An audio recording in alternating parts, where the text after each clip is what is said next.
ॐ आपदामपहर्तारं दातारं सर्वसम्पदां लोकाभिरामं श्रीरामं भूयो भूयो नमाम्यहम्। रामाय रामभद्राय रामचन्द्राय वेधसे रघुनाथाय नाथाय सीतायाः पतये नमः। बोलिए राघव सरकार की जय। ओम हरि ओम पंचखषष्टिमः सर्गः 65वां सर्ग। श्रीमद् वाल्मीकि रामायणे बालकांडे पंचषष्टितमः सर्गः। विश्वामित्र जी की घोर तपस्या ने ब्राह्मणत्व की प्राप्ति तथा राजा जनक का उनकी प्रशंसा करके उनसे विदा ले राजभवन को लौटना। आज की पावन कथा। अथ हैमवतीं राम दिशं त्यक्त्वा महामुनिः पूर्वां दिशमनुप्राप्य तपस्तेपे सुदारुणम्। सतानंद जी महाराज कहते हैं, हे रघुनंदन श्री राम, पूर्वोक्त प्रतिज्ञा के अनंतर महामुनि विश्वामित्र जी उत्तर दिशा को त्याग करके पूर्व दिशा में चले गए और वहीं रह करके अत्यंत कठोर तपस्या करने लगे। मौनम वस्त्र सहस्त्रस्य कृत्वा व्रत मनुत्तमं चकारा प्रतिमं राम तपः परम दुष्करम। हे रघुनंदन रघुनाथ, 1 सहस्त्र वर्षों तक परम उत्तम मौन व्रत धारण करके परम दुष्कर तपस्या में लगे रहे और उसके बाद उनके उस तप की कहीं तुलना न थी। पूर्णे वर्ष सहस्त्रे तु काष्ठभूतं महामुनिं विघ्नैर बहुभिराधूतं क्रोधो नान्तरमाविशत। 1000 वर्ष पूर्व होने तक वे महामुनि काष्ठ की भांति निश्चेष्ट बने रहे और बीच बीच में उन पर बहुत से विघ्नों का आक्रमण भी हुआ, परंतु क्रोध उनके भीतर नहीं घुसने पाया। सा कृत्वा निश्चयं राम तप आतिष्ठताभ्ययम् तस्य वर्ष सहस्त्रस्य व्रते पूर्णे महाव्रताः भोक्तुमारब्धवानन्नं तस्मिन् काले रघुत्तमम् इंद्रो द्विजातिर्भूत्वा तम सिद्धिमन्यमायाचत। हे रघुनंदन श्री राम, अपने निश्चय पर अटल रह करके उन्होंने अक्षय तप का अनुष्ठान किया है और फिर उनका 1 सहस्त्र वर्षों तक का व्रत पूर्ण होने पर महान व्रतधारी महर्षि व्रत समाप्त करके अन्न ग्रहण करने को उद्यत हुए। हे रघुकुल भूषण रघुनंदन, इसी समय इंद्र ने ब्राह्मण के वेश में आकर के उनसे तैयार अन्न की याचना की। तस्मै दत्त्वा तदा सिद्धं शर्वं विप्राय निश्चितः निःशित्से ते अन्ने भगवान भुक्तयु महातपा। तब उन्होंने वह सारा तैयार किया हुआ भोजन उस ब्राह्मण को देने का निश्चय करके दे दिया। अब उस अन्न में कुछ भी शेष नहीं बचा, इसलिए वे महातपस्वी भगवान विश्वामित्र बिना खाए पिए ही रह गए। सा किंचित वदत विप्रम मौन व्रतमुपास्थितः तथैवासीत पुनर्मौन मनुष्वासम चकार। फिर भी उन्होंने उस ब्राह्मण से कुछ कहा नहीं, अपने मौन व्रत का यथार्थ रूप से पालन किया और इसके बाद पुनः पहले ही की भांति स्वाक्षोश्वास से रहित मौन व्रत का अनुष्ठान आरंभ किया। अथ वर्ष सहस्त्रम च नोक्षवशनम मुनिपुंगवः तस्यानुच्छव समानस्य मूर्धनि धूमो व्यजायते। और पूरे 1000 वर्षों तक मुनिश्रेष्ठ ने सांस तक नहीं ली। इस तरह सांस ना लेने के कारण उनके मस्तक से धुआं उठने लगा। त्लोक्यम येन संभ्रांत माता पिता पिते मिवा भवते ततौ देवर्षि गंधर्वाः पन्नगोरे गराक्षसा मोहितास्तपसा तस्य तेजसा मंदर्श्यम शमयः कश्मलोपहृताः सर्वे पितामहम् अथा ब्रुवन्। उससे तीनों लोकों के प्राणी घबरा उठे, सभी संतप्त से होने लगे, अब क्या होगा। उस समय देवता, ऋषि, गंधर्व, नाग, सर्प और राक्षस सब मुनि की तपस्या से मोहित हो उठे और उनके तेज से सबकी कांति फीकी पड़ गई। वे सब के सब दुख से व्याकुल हो पितामह ब्रह्मा जी के पास जाकर के बोले, बहुवी कारणैर्देव विश्वामित्रो महामुनिः लोभिता क्रोधश्चैव तपसा चाभिवर्धते। हे देव, अनेक प्रकार के निमित्तों द्वारा महामुनि विश्वामित्र को लोभ और क्रोध दिलाने की चेष्टा की गई, किंतु वे अपनी तपस्या के प्रभाव से निरंतर ही आगे बढ़ते जा रहे हैं। नहीं यस्य वृजनम कंचित दृश्यते सूक्ष्मो सूक्ष्मप्यते नादीयते यदि त्वयस्य मनसा यद्भीपस्तमसिता सतम विनाशयति त्रैलोक्यम तपसा सचराचरम व्याकुलश्च दिशा सर्वा न च किंचित प्रकाश्यते। हमें उनमें कोई छोटा सा भी दोष नहीं दिखाई देता। यदि इन्हें इनकी मनचाही वस्तु नहीं दी गई तो ये अपनी तपस्या से चराचर प्राणियों सहित तीनों लोकों का नाश कर डालेंगे। इस समय सारी दिशाएं धूम से आच्छादित हो गई हैं, कहीं कुछ भी सोचता नहीं है। सागराः क्षुभिताः सर्वै विशीर्यन्ते च पर्वताः प्रकम्पते च वसुधा वायुर्वाती संकुलः। समुद्र तो क्षुब्ध हो उठे हैं, सारे पर्वत विदीर्ण हुए जाते हैं, धरती डगमगा सी रही है और प्रचंड आंधी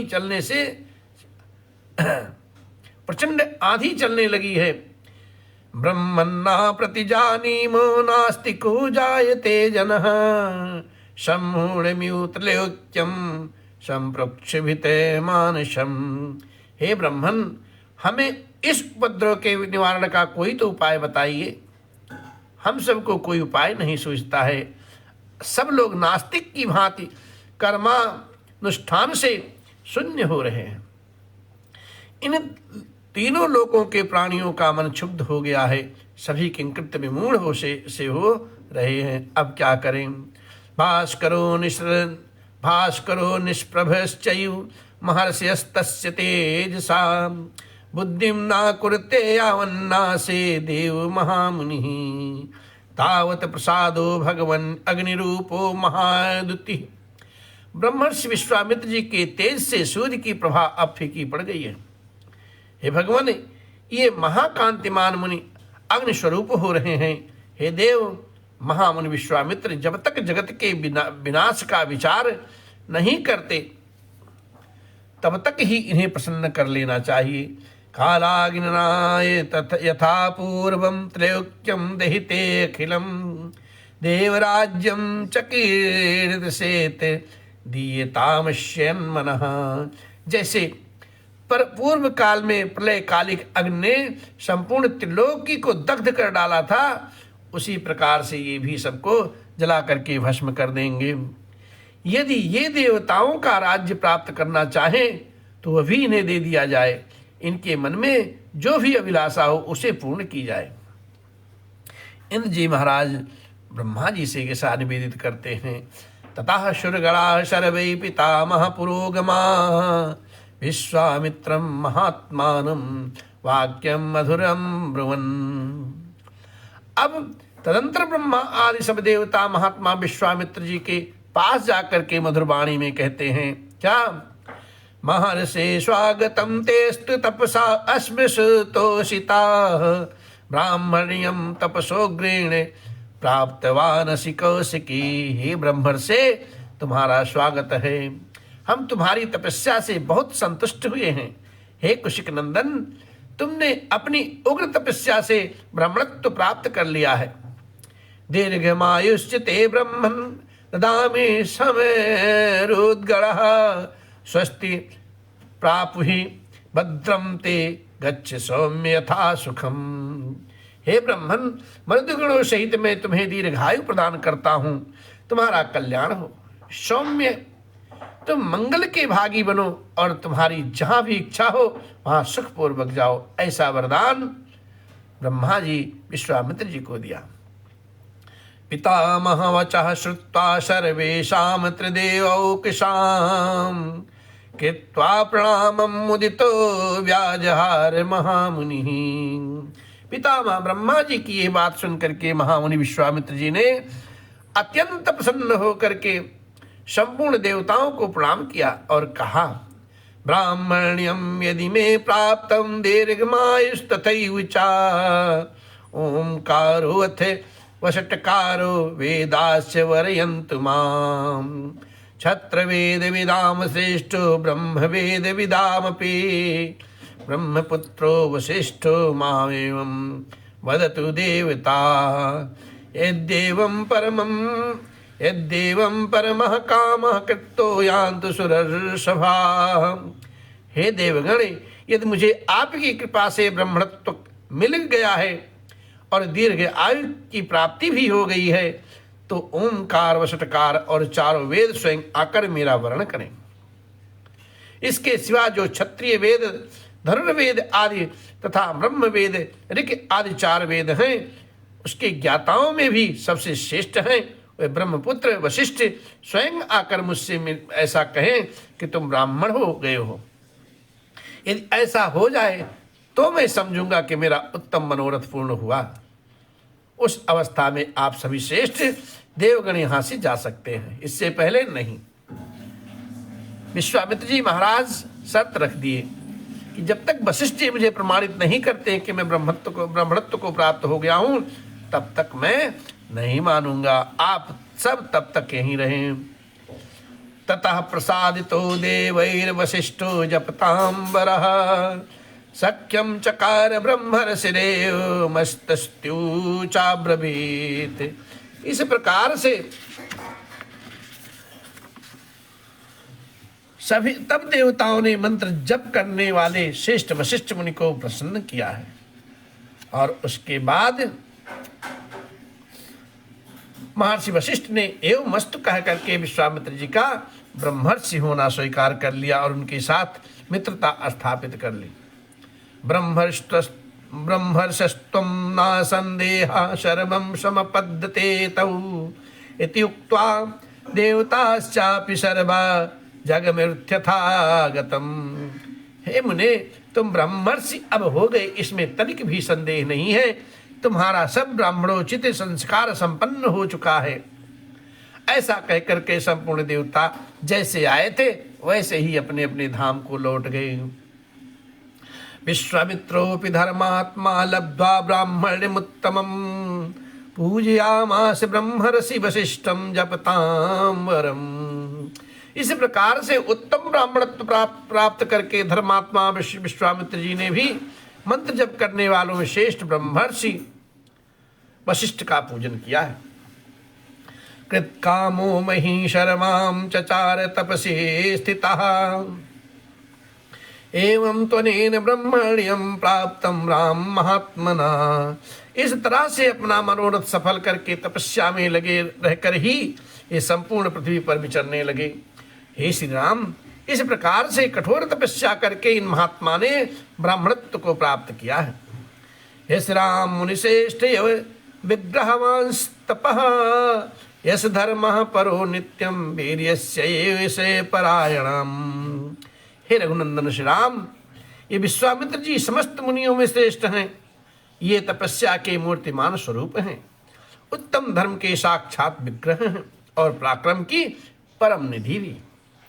यो मुक्त्वा महातेजा वीरराम द्विजोत्तमः सतानंद वचः श्रुत्वा राम लक्ष्मण सन्निधौ जनकः प्राञ्जलिर्वाक्यमुवाच कुशकात्मजकम्। ऐसा कह करके महातेजस्वी विप्रवर सतानंद जी महाराज चुप हो गए। सतानंद जी के मुखारविंद से यह कथा सुनकर के महाराज जनक जी ने श्री राम और लक्ष्मण के समीप विश्वामित्र जी से हाथ जोड़ करके कहा, क्या कहा? धन्यो अस्यम अनुगृहीतो अस्मि यस्य मे मुनि पुंगव यज्ञं कुकातुसस्त सहितं प्राप्तवानसि कौशिकी पावितो अहम त्वया ब्रह्मन् दर्शनेन महामुने। जनक जी महाराज दोनों हाथ जोड़ करके विश्वामित्र जी के समक्ष कहते हैं, हे मुनिप्रवर कौशिक, आप ककुतस्थ कुलनंदन श्री राम और लक्ष्मण के साथ मेरे यज्ञ में पधारे हैं, इससे मैं धन्य हो गया हूँ। आपने मुझ पर बड़ी कृपा की है। हे महामुने ब्राह्मण, आपने दर्शन दे करके मुझे पवित्र कर दिया है। जनक जी ऐसा विश्वामित्र जी महाराज जी से कहते हैं। गुणा बहुविधा प्राप्तस्तौ संदर्शनान्मया विस्तरेण चावय ब्रह्मन् कीर्तिमानं महत्तपः श्रुतं मया महातेजो रामेण च महात्मना सदस्यैः प्राप्ते च सद्दः शुश्रूषास्ते बहवो गुणा। आपके दर्शन से मुझे बहुत लाभ हुआ है, अनेक प्रकार के गुण उपलब्ध हुए हैं। हे ब्राह्मण, आज इस सभा में आकर के मैंने महात्मा राम तथा अन्य सदस्यों के साथ आपके महान तेज प्रभाव का वर्णन सुना है। बहुत से गुण सुने हैं आपके। हे ब्राह्मण, सदानंद जी ने आपके महान तप का वृत्तांत विस्तार पूर्वक से कह सुनाया है। अप्रमेयम तपस्तुभ्यम अप्रमेयम चामे बलम अप्रमेया गुणाश्चैव नित्यम ते कुशकात्मज। हे कुशिक नंदन, आपकी तपस्या तो अप्रमेय है, आपका बल अनंत है तथा आपके गुण भी सदा और ही माप और संख्या से परे हैं। तृप्तिराश्चर्य भूतानां कथानां नास्ति मे विभो कर्म कालो मुनि श्रेष्ठ लंबते रविमंडलम। हे प्रभु, आपकी आश्चर्यमयी कथाओं के श्रवण से मुझे तृप्ति नहीं होती है, किंतु हे मुनिश्रेष्ठ, यज्ञ का अब समय हो रहा है, सूर्य देव ढलने वाले हैं, इसलिए श्वः प्रभाते महातेजो दृष्ट महर्षि माम पुनः स्वागतम जपताम श्रेष्ठ मामनुज्ञातु महर्षि। जप करने वालों में श्रेष्ठ महातेजस्वी मुने, आपका स्वागत है। प्रातः काल फिर मुझे दर्शन दें। इस समय मुझे अब आप जाने की आज्ञा प्रदान करें। यो मुक्तो मुनिवरः प्रश्य पुरुषर्षभम विससर्जासु जनकम प्रीतम प्रीतमानास्तदा। राजा जनक के ऐसा कहने पर मुनिवर विश्वामित्र जी मन ही मन बड़े प्रसन्न हुए। उन्होंने प्रीति युक्त नरश्रेष्ठ राजा जनक की प्रशंसा करके उन्हें शीघ्र ही विदा कर दिया। यो मुक्त्वा मुनिश्रेष्ठं विदेहो मिथिलाधिपः प्रदक्षिणं चकरासु सोपाध्यायः शवान्धवः।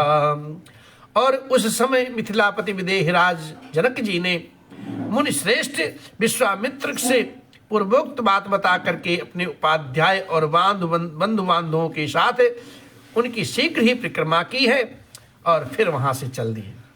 विश्वामित्रोपि धर्मात्मा स रामा स लक्ष्मणः सुवासं विचक्राम पूज्यमानो महात्मभिः।